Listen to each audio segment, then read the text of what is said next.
bit off subject, basically, because you mentioned the university, and this is just something a bit unrelated. But when I first Googled your name this morning, just to get a bit more info, there was something to do with the Beatles in 1964. And I've never heard about it till now. You know, I can assure you I've heard it, Jack, many times. But, you know, I mean... Thanks, Jack. So the government, Mr. Whitlam, said I could get a freebie. Oh, beauty. I was working 9 to 5 in our clothing stores, and then I was working 7 till 1 o'clock in the morning in our Pix Theatre. There was no television those days, so I was working a 72-hour week. And Mr. Whitlam said, free universities. You beauty. I'm down there. You know, what did you do at university? Oh, chase Sheilas. Did you waste those years? No way, mate. I chased Sheilas, played serious rugby league, argued politics and religion. You know, oh, mate, I had a great time. It was good fun. But what woke me up, that, you're having a great time, Bobby.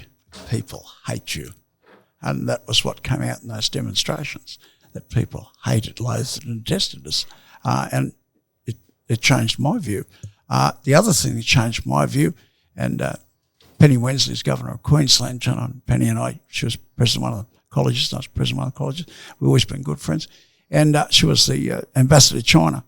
And I said, but we're at university, they all run around with me. I said, yes, absolutely. And he murdered 48, she was the ambassador to China, he murdered 48 million people. There's no doubt that he murdered 48 million people.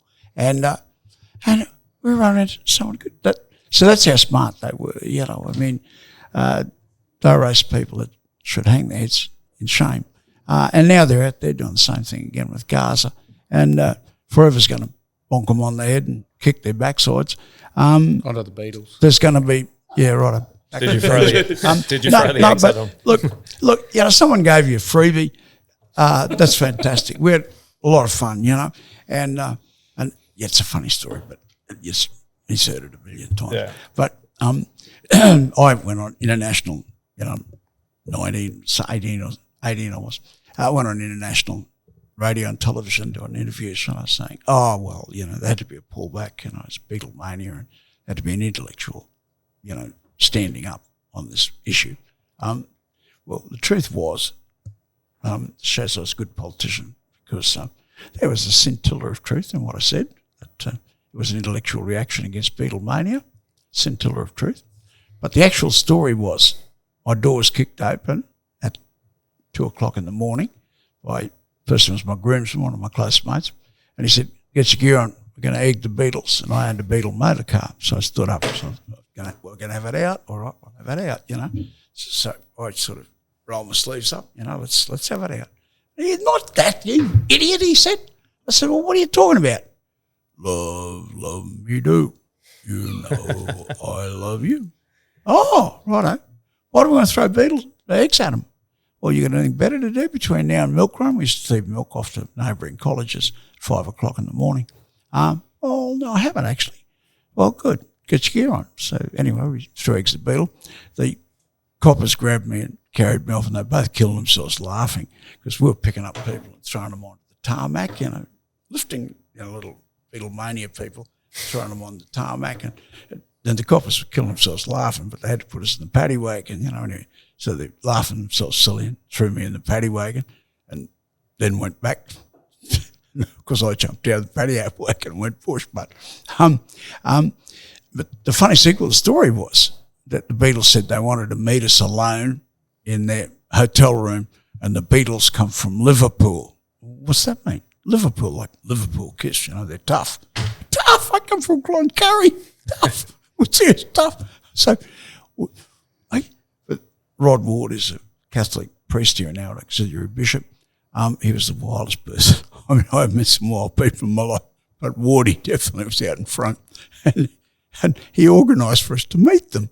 And I mean, you've got to understand this. There's 5,000 women occupying Queen Street in Brisbane. The police gave up and they just cordoned off the street. They couldn't keep getting rid of them. And here we are, the security guard, like Moses parting the waters.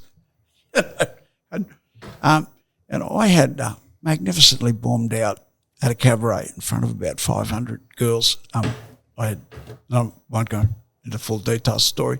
And I was finished forever. No Sheila would ever go out with me again, you know. We'd approach some girls who are good friends of mine, you know, and they used a very crude expression beginning with F and told me to F off, and like in front of 500 girls I bombed out, so I was finished forever. My life was at an end. And then along come the Beatles. And here we are, 5,000 young women in the street. And here we are, going in to meet the Beatles. And they say, where are you going? Where are you going? And so we had 2 hours meeting the Beatles in their room. And, of course, fame and fortune followed. And I, who was detritus of society, you know, a hopeless failure, was suddenly a big celebrity again, you know. And I owed it all to the Beatles. But the organiser is none other than the Catholic Auxiliary Bishop of Townsville, Rod Moore.